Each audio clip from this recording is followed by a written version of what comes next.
On the headlines this morning, state government seeks private partnership to develop Odumegwu Ojukwu University.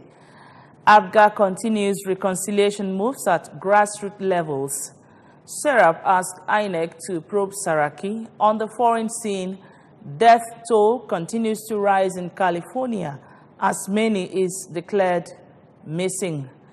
Good morning and welcome to the news. My name is Nonye Nwokoye. Anambra at home and in diaspora have been tasked to partner with the state government in its move to make Chukwuemeka Odumegwu Ojukwu University a world-class institution for learning and research. Governor Willie Obianos made the call during the 9th convocation ceremony of the university held at their Ibariam campus, Anambra East Council area. Government House correspondent Ejike Abana has the story and is taken from here.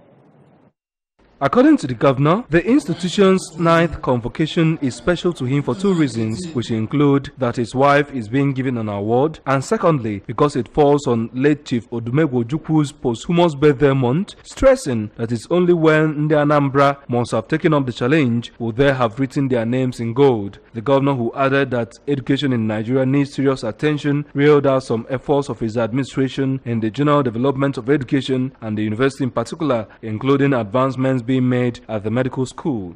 It is interesting to note that the convocation is taking place in the birth month of the great man whose name this university bears.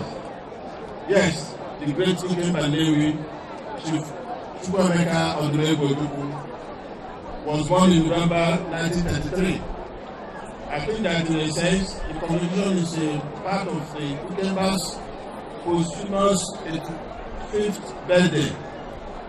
I think that it makes special sense. So, I will speak at tempo because of time.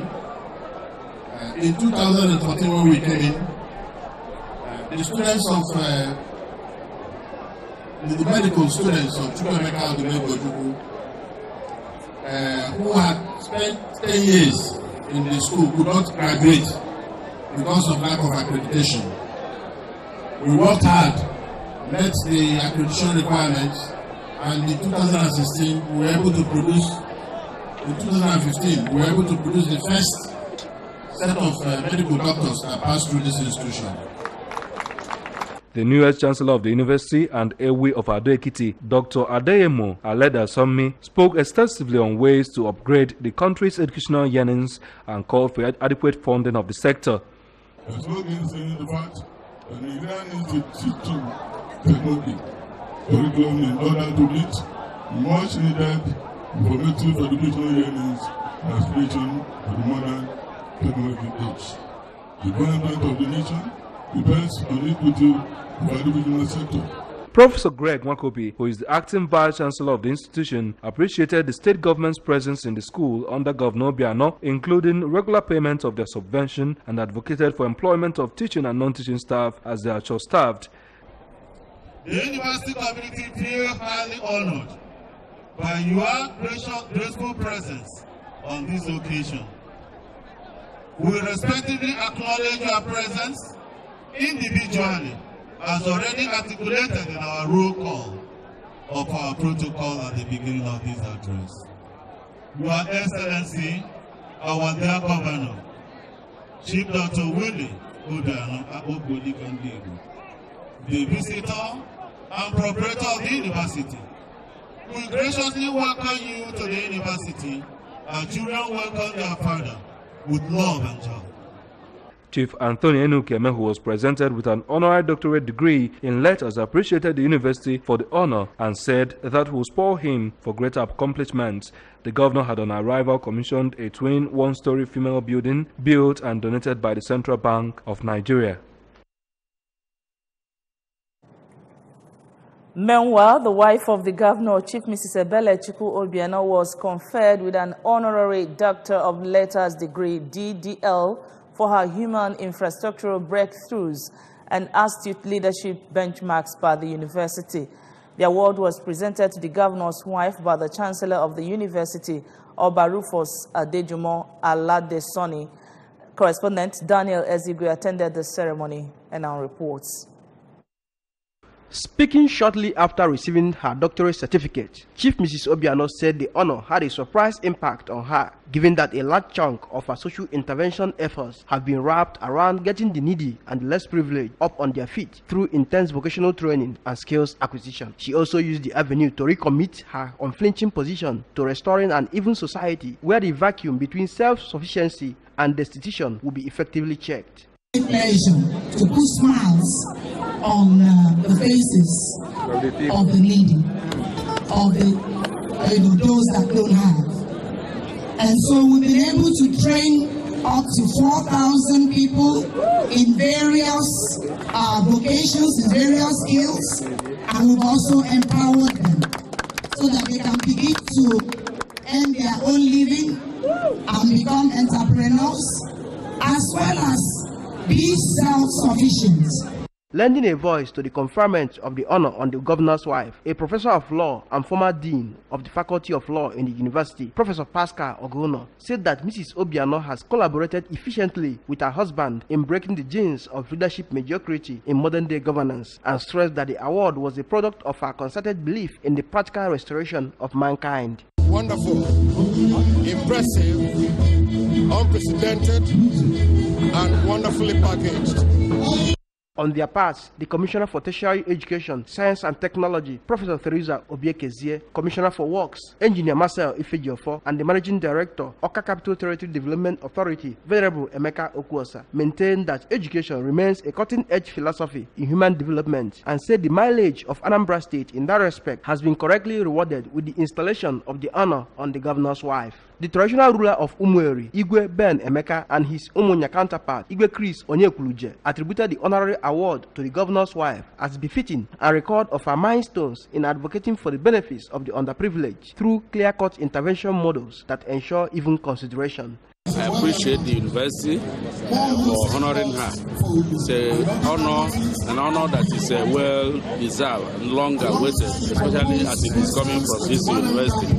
One is an intellectual. He has done so many things to help the widow, and that will also employ him to do more. You understand? So I say thank you to the Vice Chancellor, and I say more thank you to Her Excellency, who has made us proud in this part of the world.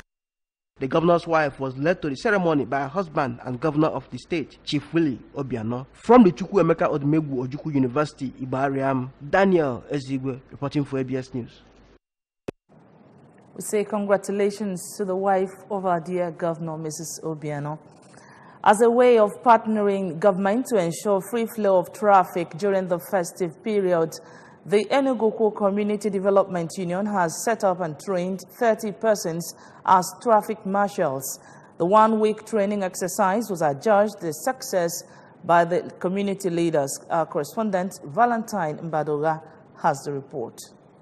The training involved both physical and mental exercise for the new marshals conducted by the members of Anambra Traffic Management Agency as well as their road safety counterparts. Speaking during the closing ceremony at Enugu Civic Center, the President General of Enugu Community Development Union, ECDU, Comrade Boni Ozonkwaku, narrated the ordeal road users face at Christmas season on the Enugu major roads and other cities within Anambra State. He noted that their aim was to augment the effort of the State Traffic Agency and their federal counterparts in ensuring free flow of traffic within the state, especially in their community, Enugu. I tell you, they were coming as volunteers. They didn't have that stipend in their mind. So first of all is that you are volunteer to do this work. Then secondly, you get stipend at the end of the hill. The Managing Director, Anambra Traffic Management Agency, Mr. Chris Uzechina, while addressing the Enugu Community Traffic Marshals, assured of their full support and cooperation to help them achieve their goals. He advised that they should be law-abiding and discharge their duties in accordance with the traffic rules and regulations. Mr. Uzechina further appreciated the leaders of Enugu community for the innovation, as such community traffic control system has never existed in the state, and called on the road users and general public to collaborate with them to help make their job easier. I'm impressed, I am encouraged. This is a team of volunteers that want to have better traffic management in their community, Enugu, in Anambra State. So it's very impressive. From Enugu Civic Center in Njikoka local government area, Valentine Mbadowa reporting for ABS News. Efforts at ensuring peace and reconciliation of the All Progressives Grand Alliance in Anambra West local government area have continued speaking during a reconciliation meeting. An Abga chieftain in the area, Chief Onyedika Chinwoba, called on Abga faithfuls in the area to remain steadfast and stand firm in their support for Abga, not minding the little problem that came out after the party's primary elections. We have details of the report. Chief Chinwoba said there is no political party that do not go through reconciliation process after primary election and urged the party faithful to accept or key into every reconciliatory move made by the party so as to move the party to greater heights.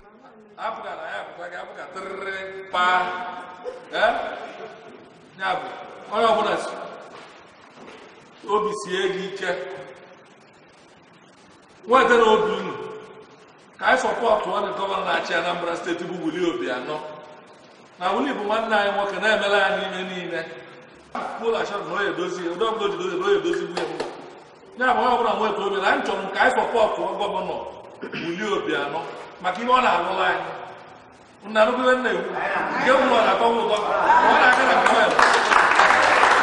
Also speaking on the occasion, the Transition Committee Chairman of the local government, Mr. Sylvester Okafor, advised the commentators on the social media in the area to always give correct information to the people and be constructive in their criticism of people and the events in the area. Mr. Okafor called on the people to always stand and remain with ABGA, which is the only platform for Ndibo. In his own contribution, a party faithful, Mr. Godwin Onyaka, commended the stakeholders of the party for their efforts in trying to keep the party alive in the area.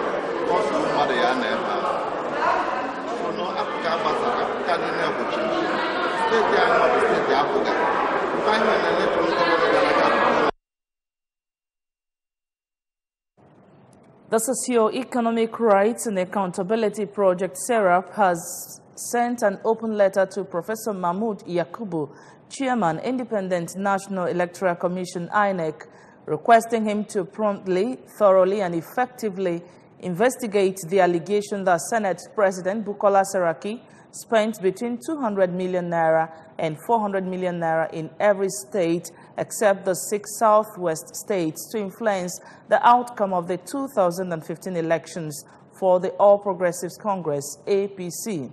The organization also urged INEC to investigate the sources of other cases of apparently unexplained campaign financing and contributions for the 2015 elections by politicians and supporters of the two main political parties, that is, the All Progressives Congress, the APC, and the People's Democratic Party, PDP.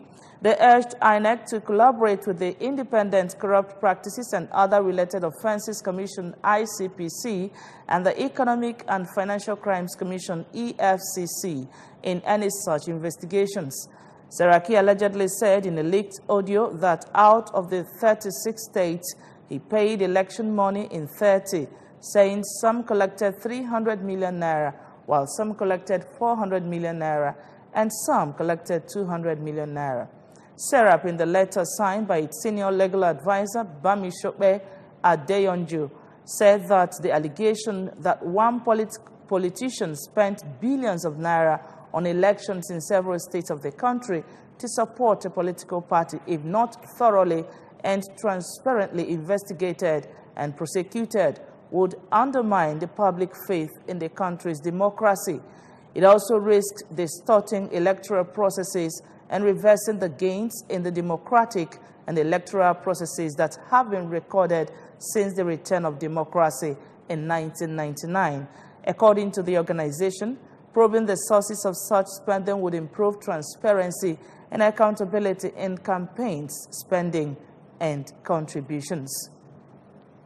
Now, still on the national news, the National Emergency Management Agency, NEMA, has insisted that the House of Representatives lied in the report of its Committee on Emergency and Disaster Preparedness, which indicted the agency of violation of public trust in the disbursement of over 33 billion naira emergency intervention fund. The agency stated this in a press statement by its spokesman, Sani Dati, in Abuja. Recall that the Green Chamber had called for the dismissal and prosecution of the NEMA boss, Engineer Mustafa Maihaja, and his cohort over allegations of fraud, corruption, and embezzlement of the 33 billion naira emergency intervention fund under review. NEMA, in a bid to set the record straight, released details of issues raised by the Lawmakers Committee report. It maintained its position that the findings and conclusions of the Rep. Isa Ali-led committee did not reflect the facts and documents placed before it by the agency. The statement claimed that the correct total value of the rice was 2.25 billion and the amount spent on demurrage and storage was about 450 million naira, not 800 million naira as alleged by the committee. Now, entertainment news. Popular comedian Ali Baba has written an open letter to President Muhammadu Buhari over the state of the country ahead of the 2019 election. The comedian, in a post on his Instagram page, advised the federal government to invest in arts and tourism rather than distributing money under various empowerment schemes. It disclosed how developing the arts in Nigeria can help the federal government gain more. Ali Baba called on the government to make a deliberate attempt to promote the arts, implement piracy laws, structures to enforce those laws, build film villages, cinemas and museums, and institute creative fora. Now, on foreign news, the number of people killed in California's deadliest wildfire has risen to 76 as search and rescue continued to grim task of looking for the dead amid the ashes in Butte County. The remains of 5 more people were found in Paradise and the community of Concow, Butte County. Sheriff Coroner Corey Honey said 4 of the remains were discovered in homes in Paradise and 1 was found outside of a structure in Concow. In Southern California, 3 people have been killed in another wildfire, bringing the deaths from the 2 fires statewide to at least 79. The number of names on a list of people unaccounted for in the wake of the campfire grew to 1,276, up from 1,011 on Friday. But Honia said some of those reports may be duplicates of people who survived but who have not looked at the lists or notified authorities. More than 700 people previously listed as unaccounted for have been found, he said. Of the 76 dead, officials have tentatively identified 63. Earlier Saturday, President Donald Trump visited the fire zone in Butte County and met with first responders and those impacted by the fire. Trump pledged that the federal government is with California in its recovery efforts. The president also traveled to Southern California, where another fire, the so-called Woolsey Fire, which also broke out November 8, has burned more than 98,300 acres and destroyed more than 800 homes and other structures. Now, sports. Sporting activities are no doubt important to the holistic development of every child.